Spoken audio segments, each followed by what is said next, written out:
का मेरे YouTube channel में एनपीएस कटौती वाले कर्मचारियों के लिए ये वीडियो काफी महत्वपूर्ण होने वाला है।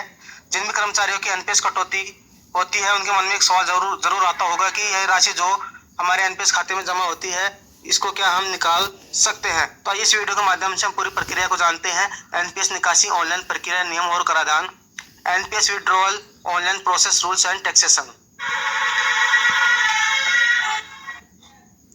राष्ट्रीय पेंशन प्रणाली यानी कि एनपीएस 2004 में भारत सरकार द्वारा शुरू की गई एनपीएस पेंशन फंड नियामक और विकास प्राधिकरण द्वारा संचालित है। यह 18 से 65 वर्ष की आयु के प्रत्येक व्यक्ति के लिए उपलब्ध है। वर्तमान में 8 प्रकार के पेंशन फंड मैनेजर हैं जो कि आप आपकी स्क्रीन पर देख पा रहे होंगे। एनपीएस निकासी नियमों के लिए कई प्रतिबंध और शर्तें हैं जिनके बारे में खाताधारकों को पता होना चाहिए। तो हम पहले नियम देख लेते हैं। विभाग के जो लेटेस्ट नियम होंगे वही अंतिम रूप से मान्य किए जाएंगे, लेकिन फिर भी जो वर्तमान में है उसको एक बार हम देख लेते हैं। आंशिक एनपीएस निकासी in case of partial NPS withdrawal, यानी कि आंशिक रूप से हम कोई राशि निकालना चाहे तो इसकी क्या प्रोसेस रहेगी। एनपीएस से आंशिक निकासी केवल विशिष्ट बीमारियों के इलाज, घर की खरीद या निर्माण, बच्चों की शादी और बच्चों की उच्च शिक्षा के लिए उपलब्ध है।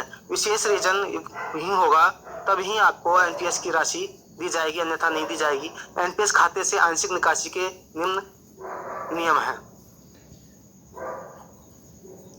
आंशिक निकासी के लिए पात्र होने के लिए अंशधारकों को कम से कम 3 वर्षों के लिए एनपीएस खाता रखना होगा, यानी कि जिन कर्मचारियों की कटौतियां 3 वर्ष से अधिक समय तक हो चुकी हैं वो इसकी पात्रता रखता है।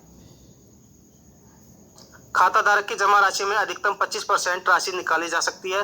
सरकार का अंशदान और ब्याज नहीं जोड़ना है। कर्मचारी के द्वारा जितने भी पैसे कटे हैं उसका 25%, ये तो हम जानते हैं, उतना ही गवर्नमेंट भी देती है और कुछ ब्याज भी मिलता है। तो ब्याज और गवर्नमेंट का हिस्सा हम यहाँ पर नहीं जोड़ेंगे। केवल कर्मचारी के वेतन में से जो कटा है उसका 25% कर्मचारी ले सकता है। उदाहरण के लिए निकासी के समय किसी खाताधारक का अंशदान 5 लाख रुपए है तो वह 1.25 लाख रुपए निकालने के लिए पात्र होगा। सब्सक्राइबर पूरी सेवा अवधि के दौरान केवल 3 बार ही आंशिक रूप से निकासी कर सकते हैं। यहाँ पर ये मोस्ट बात आ जाती है, केवल 3 बार, और जब एक बार निकाल लेते हैं तो अगली बार कम से कम 5 साल का बीच में गैप देना होगा। रिटायरमेंट के केस में अगर किसी के एनपीएस खाते में जमा राशि 2 लाख रुपए के बराबर है, उससे कम है, तो वह अपना पूरा फंड निकाल सकता है। यहाँ पर 2 लाख रुपए की राशि दी गई है। यदि किसी की संचित राशि 2 लाख रुपए से अधिक है तो इस फंड का 40% वार्षिक योजना खरीदने के लिए खर्च किया जाएगा। शेष राशि जो 60% होगी उसको एक मुश्त निकाला जा सकता है और 70 वर्ष की आयु तक पहुँचने तक स्थगित भी किया जा सकता है। तो यहाँ पर साफ साफ दे रखा है कि कर्मचारी चाहे तो 60% अपनी राशि को निकाल सकता है।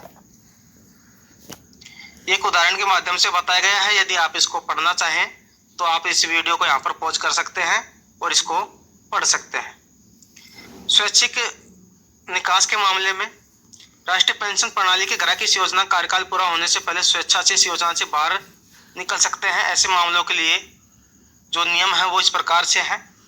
स्वैच्छिक निकास के लिए पात्र होने के लिए अभिदाताओं को न्यूनतम 10 वर्षों के लिए एक खाता रखना होगा। यहाँ पर न्यूनतम 10 वर्षों की शर्त रखी गई है।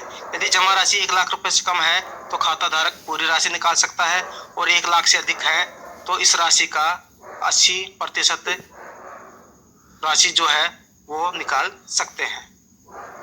आगे की प्रक्रिया जानते हैं कि एनपीएस की जो निकासी की प्रक्रिया है वो क्या है। What is the process for withdrawal from NPS. तो जैसा कि हम जानते हैं कि इसमें टीयर फर्स्ट और टीयर सेकंड होते हैं। हमारे लिए मोस्टली टीयर फर्स्ट ही लागू होता है यहाँ पर। तो सबसे पहले ये जो प्रक्रिया होगी वो ऑनलाइन होगी। जो ऑफिशियल वेबसाइट है CRA NSDL वो खोल लेनी है। इसमें हमारे प्रान नंबर के द्वारा हमको लॉगिन करना है। ट्रांजैक्शन ऑनलाइन टैब में विड्रॉल पर क्लिक करना है। उपलब्ध ऑप्शन में से पार्शियल विड्रॉल फ्रॉम टायर 1 चुनें। अपने प्रान नंबर की पुष्टि करें, सबमिट पर क्लिक करें। निकासी का कारण दर्ज करें। निकाली जाने वाली धनराशि का प्रतिशत कितना निकालना चाहते हैं, 1 से 25% तक आप दर्ज कर सकते हैं और आपको फाइनल सबमिट कर देना है। इसके बाद में एक फॉर्म जनरेट होगा और इसको जो फॉर्म है इसको मूल प्रति में ही आपको जमा करवाना है नोडल ऑफिस में। मूल प्रान कार्ड, KYC दस्तावेज, खाताधारक द्वारा अग्रिम प्राप्ति रसीद, बैंक लेटर हेड या पासबुक या बैंक प्रमाण पत्र या रद्द किया चेक जिसमें खाताधारक का नाम, बैंक खाता संख्या और IFSC कोड हो। यदि ग्राहक पूरी राशि निकालने के लिए पात्र है तो अनुरोध सह अंडरटेकिंग फॉर्म। इसी प्रकार इसको ऑफलाइन विधि के द्वारा भी निकाल सकते हैं। खाता धारक को निकासी के लिए उपयुक्त फॉर्म डाउनलोड करना होगा, इसे विवरणों के साथ भरना होगा और इसे ऊपर लिखित सहायक दस्तावेजों के साथ संलग्न करना होगा। खाता धारक इस फॉर्म को निकटतम जो point of presence service provider है में जमा करवाना होगा। तो ऑफलाइन विधि में भी वही सारी डॉक्यूमेंट्स होंगे जो ऑनलाइन विधि में जमा करवाने हैं। अब इसमें देख लेते हैं कि एनपीएस पर जो टैक्स में है वो छूट क्या क्या मिलती है।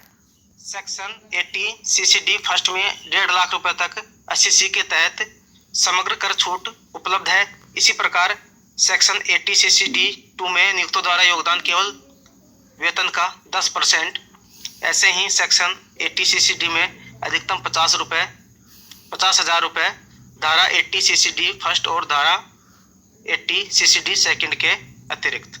तो इस प्रकार से ये एक प्रक्रिया है जिसके द्वारा हम अपनी एनपीएस राशि का कुछ हिस्सा हम निकाल सकते हैं, लेकिन उसके लिए इसमें परिस्थितियां दे रखी हैं जो कि विशेष परिस्थितियों में ही हम उसको निकाल सकते हैं। जैसे कोई विशिष्ट बीमारी का इलाज हो, घर खरीदना हो, निर्माण करना हो, बच्चों की शादी करना हो या बच्चों की उच्च शिक्षा के लिए हम अपनी राशि का उपयोग कर सकते हैं। इस वीडियो में इतना ही। जानकारी अच्छी लगी हो तो लाइक शेयर करें, साथ ही चैनल पर नए तो सब्सक्राइब जरूर करें। Thanks for watching this video.